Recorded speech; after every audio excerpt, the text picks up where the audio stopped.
नमस्कार दोस्तों, ocean network में आपका स्वागत है। मैं हूं ओमकार चौधरी। आज चर्चा करेंगे कनाडा की। कनाडा में जो कुछ हो रहा है, हालांकि ऐसा नहीं है कि पहली बार हो रहा है। मैं तो साफ सूची देख रहा था। ये 4 नवंबर को ब्रैम्पटन के हिंदू सभा के मंदिर पर अटैक हुआ है।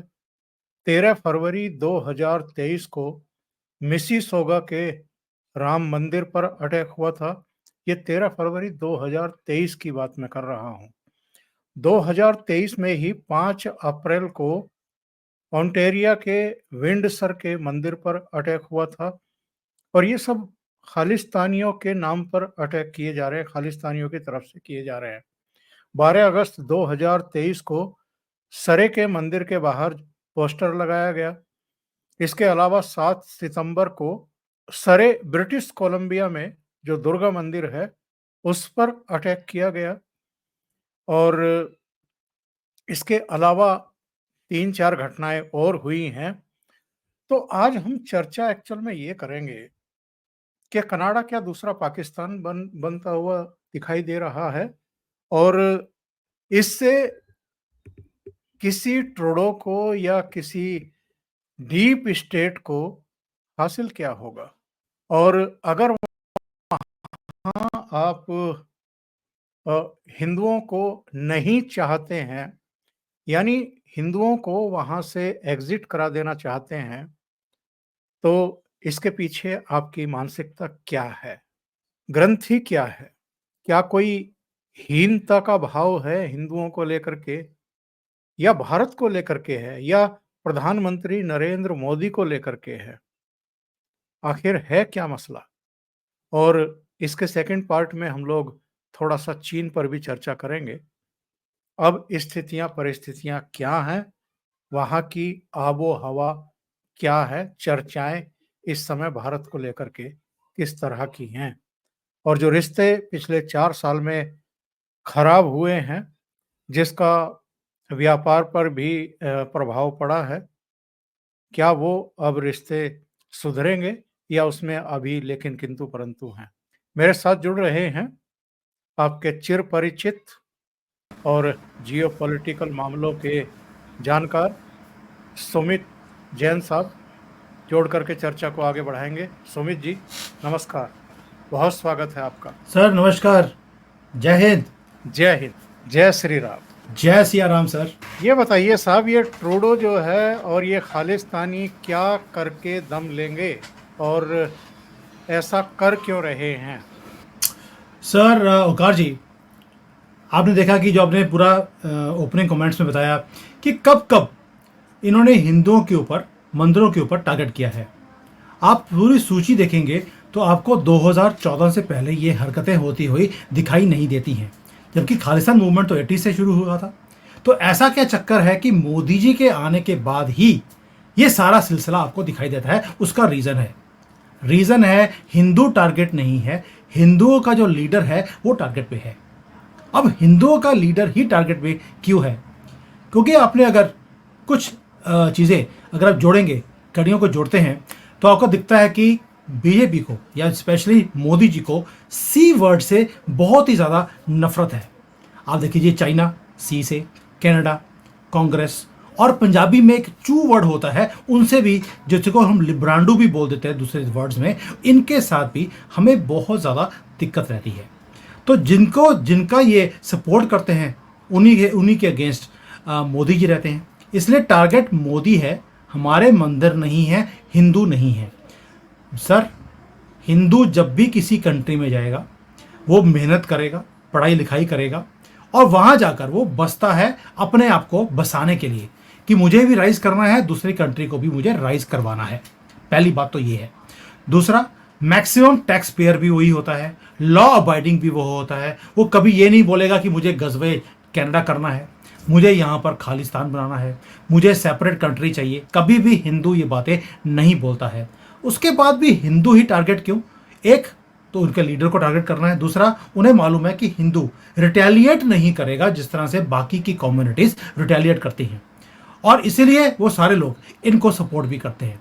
तीसरा एक और है, आप कभी भी किसी भी कंट्री में देखेंगे, जैसे कनाडा, अमेरिका, ये सब ऐसी कंट्रीज है जहाँ पर मेरे खुद के रिलेटिव्स रहते हैं, मेरी सारी फैमिली फॉरेन में रहती है, और मैंने उनको देखा है कि they are not interested in politics, they are not interested कि कौन जीत रहा है कौन नहीं जीत रहा है। वो कहते हैं यार मेरी जॉब, मेरा बिजनेस, मेरी family, they are interested in that only. They are not interested कि मुझे कहीं किसी को सपोर्ट करना है, किसी के अगेंस्ट जाना है। यानी कि वो वोट बैंक भी इतना स्ट्रांग नहीं है, जबकि पॉपुलेशन बहुत ज़्यादा स्ट्रांग है। जबकि दूसरी तरफ से जो सिख कम्युनिटी है वो सारी इकट्ठी है। अगर आप देखेंगे कि जो ये आपके मुसलमान हैं ये भी इकट्ठे हैं, इसलिए इनको वो परोसते हैं, इनकी अपीजमेंट भी करते हैं, वैसे ही जैसे भारत में होती है, क्योंकि ये बहुत बड़ा वोट बैंक है। लेकिन हिंदुओं को कोई वैल्यू देता ही नहीं है, जिसको हम तवज्जो बोलते हैं, तवज्जो मिलता ही नहीं है। तो कहीं ना कहीं हिंदुओं को भी जागना पड़ेगा। You are a voice, you have a good presence in all this countries. आपको अपनी बात मनवाने के लिए और इज्जत करवाने के लिए भी इज्जत करवानी भी आनी चाहिए। आपको करनी आती है, करवानी नहीं आती। उसके लिए you have to come together and you have to fight it out. मैं देखता हूँ कनाडा में, अमेरिका में, आप कभी देखना मुसलमान कम्युनिटी अपने आप को मुसलमान बोलती है, भारतीय बोलते हैं, हम पंजाबी, हम तमिल, हम गुजराती, और यहां पर भी उन्होंने रीजनल वाइज अपने आप को डिवाइड करके रखा हुआ है। यहां तक कि अब उन्होंने ये बोलना शुरू कर दिया, I am IITN, I am IIMAN। वो अपने आप को इंस्टीट्यूट के हिसाब से भी अपने आप को डिवाइड करते हैं। जब योगी जी ने बोला है बटोगे तो कटोगे, तो वही हाल इनका कनाडा में भी है, अमेरिका में भी, यूरोप में भी है, और भारत के अंदर भी है। लेकिन सुमित जी, इधर हिंदू सभा के मंदिर पर अटैक के बाद जो वहाँ से चित्र आए हैं और जो मैं तमाम ट्वीट देख रहा हूँ, वहाँ तो साहब योगी जी का ये नारा यूनिवर्सल कर दिया उन्होंने, बांटोगे तो कटोगे। अब ये नारा ग्लोबल हो गया है। कनाडा में योगी आदित्यनाथ जी का दिया हुआ मंत्र गूंज रहा है। मैंने कल ही लिखा था, इन्होंने लिखा, मनीष पांडे ने, मैंने कल ही लिखा था कि ये नारा नहीं, एक मंत्र है जिसका उच्चारण जल्दी ही आपको बच्चे बच्चे की जुबान पर मिलेगा। अभी तक इस एकजुटता के मंत्र में काट कोई ढूंढ नहीं पाया है और ढूंढ भी नहीं पाएगा। मेरा कहना ये है कि हमने कुछ विजुअल्स देखे हैं जो कल शाम आए हैं कनाडा से, और साहब वहाँ की कनाडा की लोकल पुलिस खड़ी है, मैं तो कहूँगा कि शिखंडी पुलिस खड़ी है, जिसको खालिस्तानियों जो वो डंडों से हिंदुओं को मार रहे हैं वो दिखाई नहीं देता, और जो हिंदू वहाँ खड़े होकर सिर्फ उनको चेतावनी और चुनौती दे रहे हैं वो दिखाई दे रहे हैं। उनमें से 3 गिरफ्तार करके पुलिस स्टेशन भी ले जाए गए। तो कल हिंदुओं का जो गुस्सा है वो गालियों के रूप में हमें सुनाई पड़ा। वो विजुअल हम चला भी नहीं सकते हैं, इतनी मोटी मोटी गालियां उन्होंने खालिस्तानियों को दी हैं। तो ये ट्रूडो, ये खालिस्तानी, ये डीप स्टेट, ये पन्नू सन्नू, ऐसा तो नहीं है कि सोए हुए शेरों को जगाने का अपराध कर बैठे हैं। ओंकार जी, इसमें 2-3 चीज़ें मैं ऐड करूंगा ताकि एक पूरी पिक्चर समझ आए। आपने 3-4 वीडियोस देखी होंगी जहां पर ये खालिस्तानी खड़े होकर 15-20 लोग हैं, नारे लगा रहे थे। इधर से जय भारत माता की जय के नारे भी लगने शुरू हो गए। वो अगर भारत के झंडे को फुटबॉल बनाकर वो खेलते हैं, तो हमारे लोगों ने भी खालिस्तान के गंदे झंडे को फुटबॉल बनाकर खेलने की कोशिश करी। तो पुलिस ने खालिस्तानियों को नहीं रोका, उन्होंने भारतीयों को रोका, जिसको मैं सनातनी बोलता हूं, उनको रोका गया।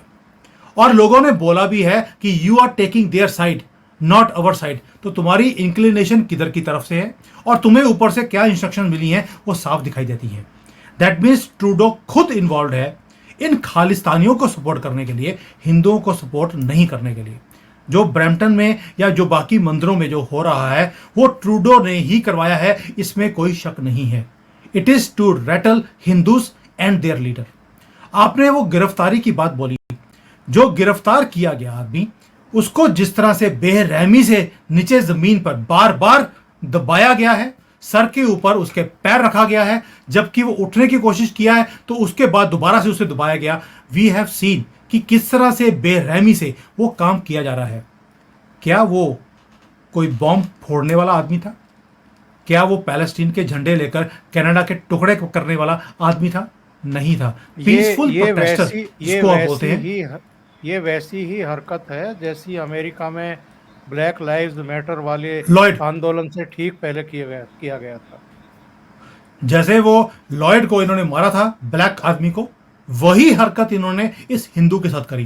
ये हिंदू है, हम तो सीजन्ड हैं, 1000 साल से हम इनको जिहादियों को फेस करते आ रहे हैं। सो ये हमें दबाने की कोशिश करेंगे, इनको ही हम मिटा देंगे, ये भी बात है। बट आपने एक बात बोली कि इन्होंने सोते हुए शेरों को जगा दिया है, नारा लगा दिया वहाँ पर योगी जी वाला कि बटोगे तो कटोगे। ओंकार जी, नारा लगा दिया है, हिंदू जागृत भी है, उसने अपने हक की बात भी बोलनी शुरू कर दी। इशू एक ही है मुझे हिंदुओं से, मैं खुद हिंदू हूँ, प्राउड हिंदू हूँ, प्रैक्टिसिंग हिंदू हूँ। मेरा एक ही तकलीफ है, 22 जनवरी से पहले 500 साल हम लड़ाई करते रहे कि हमारा मंदिर बनेगा, हम उस आस में लड़ते रहे और 23 जनवरी को हम भूल गए कि मंदिर बन चुका है। आप ये देखिए कि जब हमारी सर के ऊपर आती है हम चीज़ों को याद रखते हैं, उसके बाद 2 दिन के बाद हम अपनी जो ज़िंदगी की मुशक्क़त है उसमें लग जाते हैं, हम उस चीज़ को भूल जाते हैं कि इसको कैरी फॉरवर्ड भी करना है। आप खालिस्तानियों को देखिए, आप मुसलमानों को देखिए, अगर हम उनसे लड़ रहे हैं, वो भी गज़वे हिंद के लिए 1000 साल से लड़ रहे हैं। अब उनकी पावर देखिए आज की डेट में, और हिंदुओं का जो रिस्पॉन्स है वो देखिए।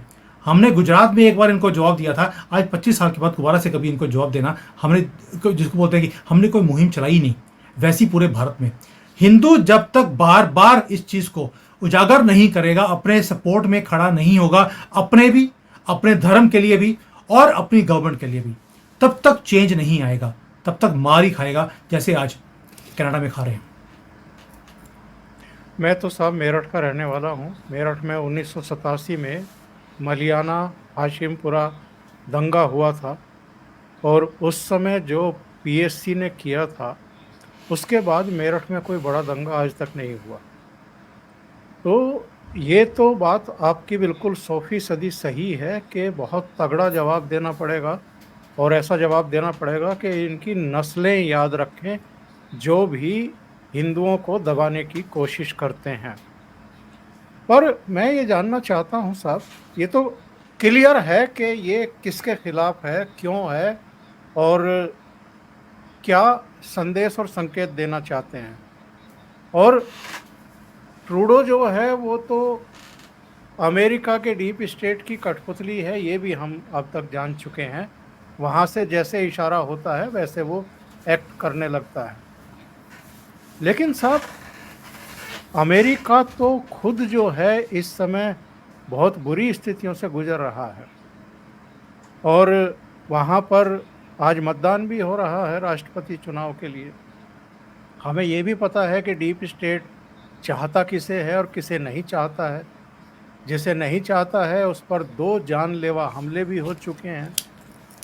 तो वहाँ की स्थिति परिस्थिति आप क्या देख रहे हैं?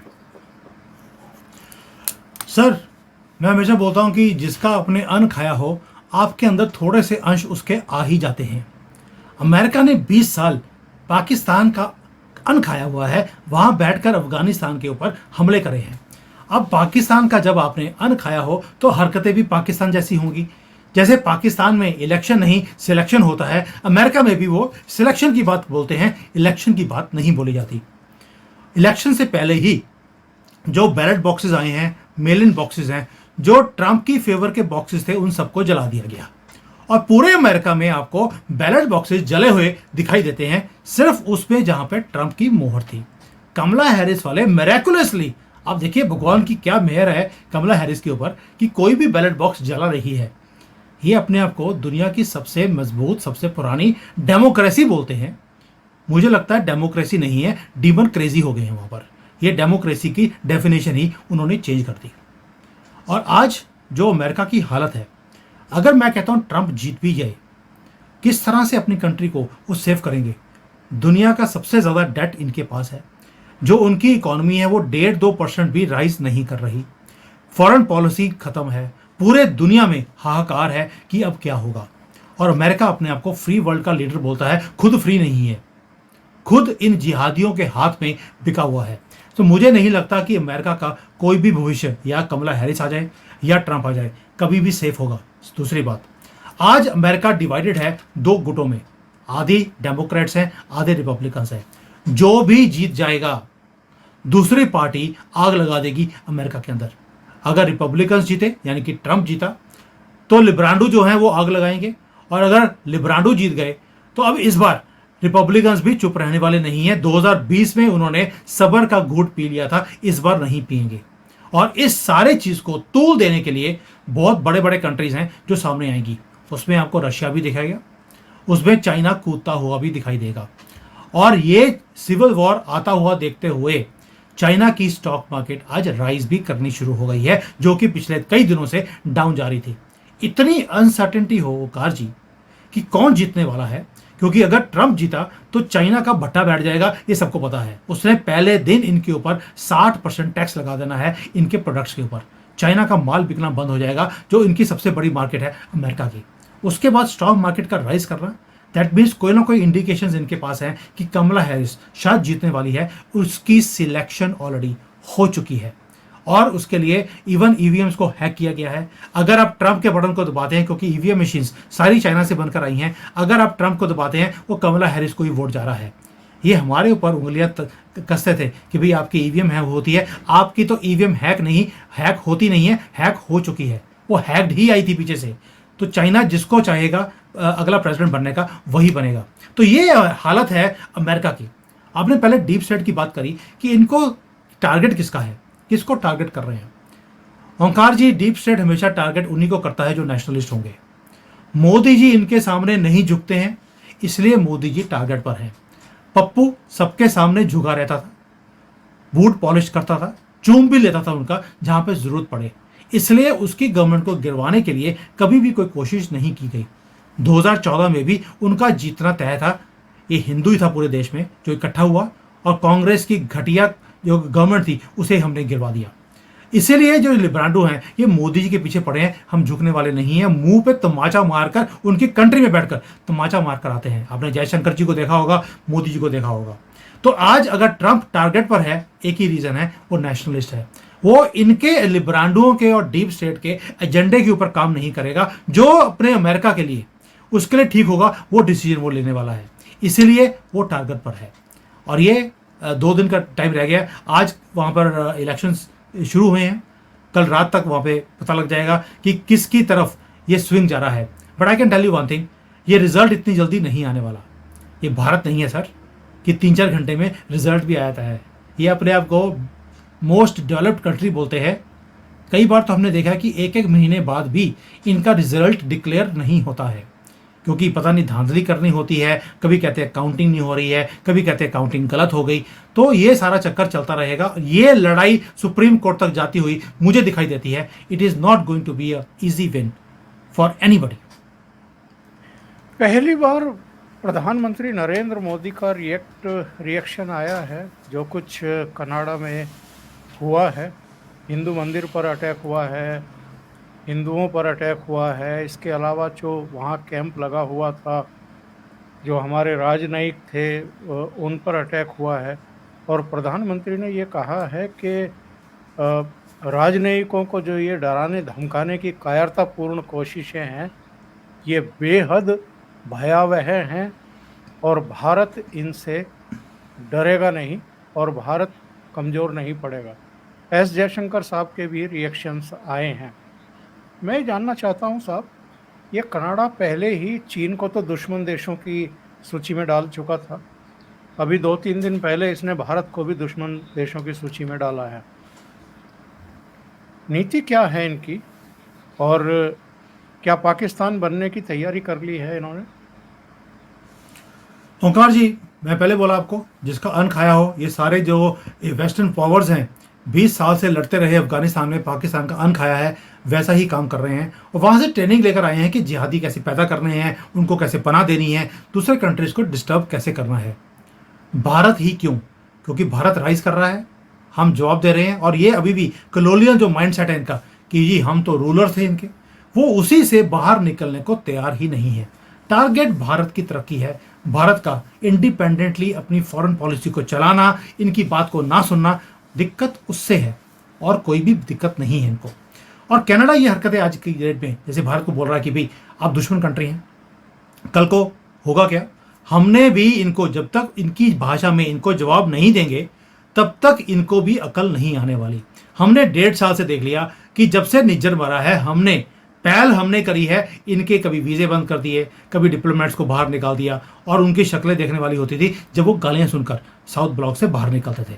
तो जब तक हम ये काम नहीं करेंगे, और ये भारत की बदकिस्मती है कि सुमित जैन भारत में आज की डेट में नहीं है, या मैं किसी और इंडिपेंडेंट कंट्री में नहीं हूं, वरना कनाडा का झंडा लेकर फुटबॉल पर लपेट कर इन्हीं की एम्बेसी के बाहर फुटबॉल खेलता हुआ मैं दिखाई देता आपको। अगर कोई और कंट्री भी होता, चाइना में मैं ये काम नहीं कर सकता हूं, वरना ये काम कर दिया होता। तो जब तक हमारे कम्युनिटी के लोग ये काम इनके एम्बेसी के सामने खड़े होकर नहीं करेंगे, इनको अकल नहीं आएगी।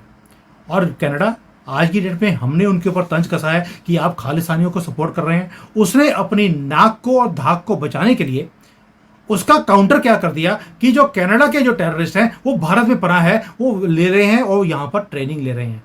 कनाडा के टेररिस्ट, आप किसको बोल रहे हो? कनाडा के गुंडे, मवाली, टेररिस्ट, उनको बोल रहे हैं कि भारत उनको पनाह दे रहा है।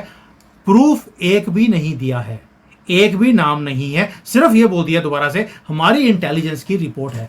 यानी कि अब इंटरनेशनल डिप्लोमेसी इंटेलिजेंस की रिपोर्ट्स पर चलेगी सर, या प्रूफ्स पर चलेगी? मुझे नहीं समझ आता कि ट्रूडो को किसी भी जिसको फॉरेन पॉलिसी की कोई समझ भी है या नहीं है।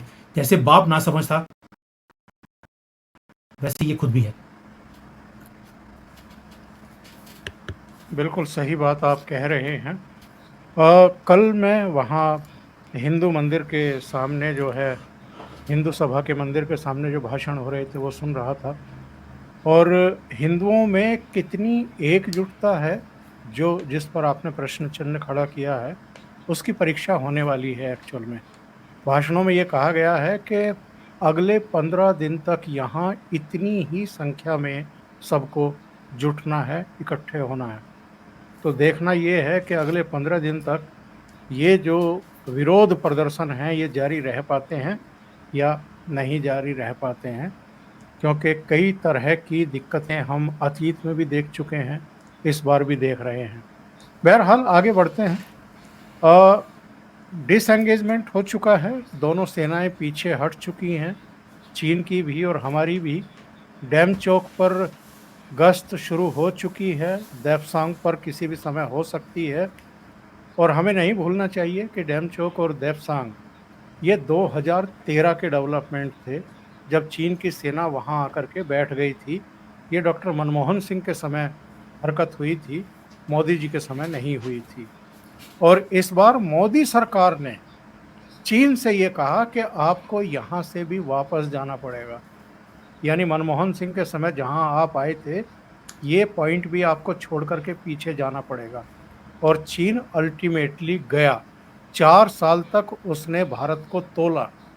21 बैठकें कोर कमांडर लेवल की हुई, और जहाँ जहाँ जिन जिन देशों में भारत और चीन के विदेश मंत्री मिले, वहाँ उनकी भी वार्ताएं होती रही। पर चीन ने जब देख लिया कि ना तो ये 62 वाला देश है भारत, और ना 2013 वाला है, ये अब 2024 का देश है। और उसको आपके खुद के प्रोग्राम में देखता रहता हूँ, तो आपने पिछले दिनों बताया कि वहाँ की अर्थव्यवस्था कैसी है और किस तरह के चैलेंजेज इस समय शी जिनपिंग गवर्नमेंट के सामने उपस्थित हो गए हैं। अमेरिका ने बहुत कोशिश की, डीप स्टेट ने बहुत कोशिश की कि भिड़ जाएं एक बार ये दोनों का कुछ कुछ नुकसान तो कम से कम हो जाए, पर दोनों ही देशों ने समझदारी का परिचय दिया और इनको छकाते हुए पीछे हट गए हैं। ये कितना बड़ा डेवलपमेंट है आपकी नज़र में, और इस समय चीन में माहौल कैसा है? ओंकार जी, आप रहते हैं डेमोक्रेटिक कंट्री में, आपको कम्युनिस्ट के बारे में इतना अभी जानकारी नहीं होगी। भारतीयों को, आपको होगी, भारतीयों को नहीं होगी कि कम्युनिस्ट माइंडसेट क्या है। ये अंगद का पैर है इन लोगों का, जहां रख दिया ये पीछे नहीं हटते हैं। यानी कि जिस पैर को रावण भी नहीं हटा सका, उसे राम ही हटा सकते थे, ये हटा दिया है। चीन अपने पैर रखे हुए से पीछे हट जाए, ये इम्पॉसिबल मूव थी। और मेरी यहाँ पर कई बार एम्बेसी में मेरी रिप्रेजेंटेशंस होती हैं, मुझे यहाँ पर मैं कीनोट की तरह, स्पीकर की तरह मैं जाता भी हूँ। I was talking to the Indian embassy also. मैंने बोला कि आपको अगर लड़ाई करनी है चाइना से या इनको पीछे हटाना है, आपको एक ही बात बोलनी पड़ेगी। एक, इनको बिजनेस चाहिए, इनकी हालत खराब है। कंपनियां बंद हो रही हैं, बिजनेसेस नहीं है, ऑर्डर नहीं है। इनको बिजनेस चाहिए तो भारत बिजनेस दे सकता है और कोई बिजनेस नहीं दे सकता। आप इन्हें बिजनेस का झांसा दीजिए, जो मैंने अपनी वीडियोस में भी, जिसका आप विवरण कर रहे हैं या मेंशन किया आपने, मैंने उसमें भी बताया कि I have given this representation कि आप बिजनेस बोलिए, आपको बिजनेस चाहिए, भारत आपके लिए बिजनेस आपको देगा, लेकिन आपको बॉर्डर से पीछे हटना पड़ेगा। जब आपने ये हरकतें करनी शुरू करी, चाइना ने बोल दिया हम 4 सिचुएशंस में से पोस्ट से पीछे हटेंगे, 6 से नहीं करेंगे, क्योंकि ये 2020 में हम 4 में आए थे, 2 तो राहुल गांधी के टाइम की मनमोहन सिंह की गवर्नमेंट में हम आए थे, मनमोहन सिंह की गवर्नमेंट में, और वो चुप रहे, तभी उनका नाम मनमोहन सिंह है। मोदी जी ने बोल दिया बेशक वो मनमोहन सिंह का टाइम था या हमारा था, आपको सभी के ऊपर पीछे हटना पड़ेगा, तभी भारत की जो आपको मार्केट चाहिए खुलेगी। मैंने जो रिप्रेजेंटेशन दिया था, I told Indian government that time also, आप एक ही काम कीजिए, इनको बोलिए प्री 1962 जो सिचुएशन थी आपको उससे पीछे हटना पड़ेगा, तो हम अपनी मार्केट को आपके लिए खोलेंगे। जब आपने 62 की बात शुरू करी तो ये जो 2013 में जो आए थे उससे पीछे हट गए कि 62 तो बहुत बड़ी गेम हो जाएगी, इसलिए 2013 के पीछे वाले चले जाइए तो बेटर है। ये पीछे हटने वाला काम अकेले मोदी का काम नहीं है साहब, इस पे बहुत लोग हैं जिन्होंने काम किया है। अजीत डोभाल हैं, आप जैसे वॉरियर्स हैं, उसमें जयशंकर जी हैं, और मोदी जी तो पीछे है ही हैं, जिन्होंने डिप्लोमेटिकली इस चीज़ को डिसएंगेज किया है। लोगों को समझ नहीं आएगा कि राहुल गांधी जो 2000 किलोमीटर चाइना ने हमारा कब्जा कर लिया, आप ये समझ लीजिए कि वो 2000 किलोमीटर उन्हीं के टाइम का आज हमारे कब्जे में वापस आ गया है। तो जो इतना रुदाली गैंग वाला काम वो कर रहे थे, आज वो कंप्लीट हो गया है, वो जगह हमारे पास वापस आ गई है। चाइना जो अंगद का पैर था वो पीछे हट गया है, and this according to me is a impossible work. और अगर कोई करवा सकता था तो वो मोदी हैं। और as far as China is concern, China की हालत यह है कि चाइना में हर माल यहां पर वो कोई भी प्राइस में बेचने को तैयार है। 30-40% प्राइसेस यहां पर हर चीज की गिर गई है, इंक्लूडिंग फूड। आपको हैरानी होगी, आप यहां पर मॉल में जाते हैं, आपको आदमी दिखाई ही नहीं देता, क्योंकि लोगों के पास पैसा ही नहीं है। जिनके पास पैसा है वो खर्चना नहीं चाहते। अभी गवर्नमेंट ने हर मॉल के बाहर पोस्टर लगा दिए हैं कि 15% आप और डिस्काउंट दे दीजिए, government of China will pay you. अगर आप कोई भी सामान खरीदने जाते हैं, गवर्नमेंट पे कर रही है 15% तो दुकानदार को कि आप माल बेचिए ताकि इकॉनमी चलनी शुरू होगी। जब गवर्नमेंट आपको 15% सब्सिडी देने के लिए राजी हो जाए, जबकि प्राइसेस ऑलरेडी 30-40% ऑलरेडी हर चीज की गिर चुकी हों, आप समझ सकते हैं कि हालत क्या है। बिल्कुल सही बात आपने कही है समित जी, लेकिन यह भी तो कहा जाता है कि चीन पर भरोसा मत करिए, और मैं बार बार बोलता हूं, हो सकता है कि वो फिर आए, लेकिन जब जरा इकोनॉमी संभल जाए और जब उसकी तैयारियां हो जाएं तो वो फिर वैसी ही हरकत करेगा। इसलिए बहुत सतर्क रहने की ज़रूरत है। सर मैं बार बार बोलता हूं, चाइना इज वन कंट्री जिसके ऊपर आप विश्वास नहीं कर सकते, अमेरिका ऐसा कंट्री जिसके ऊपर बिल्कुल भी विश्वास नहीं कर सकते। तो हम तो दोनों तरफ ही फंसे हैं, इसीलिए हमारी पेट्रोलिंग वहां पर जारी है। हम अपना गार्ड को कम नहीं करेंगे। मोदी जी हैं, इन्हें मालूम है कि चाइना सिर्फ मौके का फ़ायदा उठा रहा है। अभी सर्दियां भी आने वाली हैं, 4 सर्दियों में इन्होंने अपनी हालत ख़राब करवा ली। ये 5वीं में नहीं करना चाहते थे, इसलिए पीछे हटे हैं। और चाइना की तो जो पेशेंस है उसका लेवल ये है कि चाइना वॉल बनाने में 3500 साल लग गए, ये लगे रहे। सर कितनी पीढ़ियां इन्होंने लगा दी एक वॉल को खड़े करने के लिए कि पूरे दुनिया से अपने कंट्री को इन्होंने सेफ रखना है। और पहाड़ी इलाके में जाकर जहाँ पत्थर भी नहीं है वहाँ पर इन्होंने वो वॉल बनाई है। तो इनकी पेशेंस बहुत है। ये they will wait for Rahul Gandhi to come, ताकि जब राहुल गांधी आएगा उस दिन उनको पूछना भी नहीं पड़ेगा, वो हमारे यहाँ पर घुस भी जाएंगे और जिस एरिया के ऊपर वो हाथ लगाएंगे वो उनका हो भी जाएगा। ये क्यों बोल रहा हूँ, पहले भी ये हुआ है और ये बाद में भी होगा। 2020 में वो घुसे, वो 24 तक वेट करते रहे कि हो सकता है कि मोदी जी की गवर्नमेंट वो गिर जाएगी, हमारे प्रिय राहुल गांधी की गवर्नमेंट आएगी तो हमें पीछे हटने की ज़रूरत ही नहीं पड़ेगी। जब उन्होंने देखा कि 2024 में मोदी जी आ गए हैं, अगले 5 साल और वेट करना पड़ेगा, ये पीछे हट गए हैं। यानी कि हमें एक चीज का पता है, चाइना के ऊपर भरोसा नहीं कर सकते। आज पीछे हटा है, अगले दिन वो कभी ना कभी अंदर आएगा जरूर, लेकिन आएगा तब जब उसे पीछे जाने की जरूरत ही ना पड़े। जब तक मोदी हैं, ये हिमालय की तरह खड़े हैं वहां पर, और चाइना तब तक यहां पर नहीं घुसेगा। वेट है राहुल के प्रधानमंत्री बनने की, वो कब होगा? शायद अगले जन्म में। सुमित जी, बहुत बहुत धन्यवाद आपका ओशियन नेटवर्क के लिए इतना समय निकालने के लिए और एक बहुत अच्छे नोट पर समाप्त करने के लिए। Thank you so much. नमस्कार। थैंक यू सर, नमस्कार।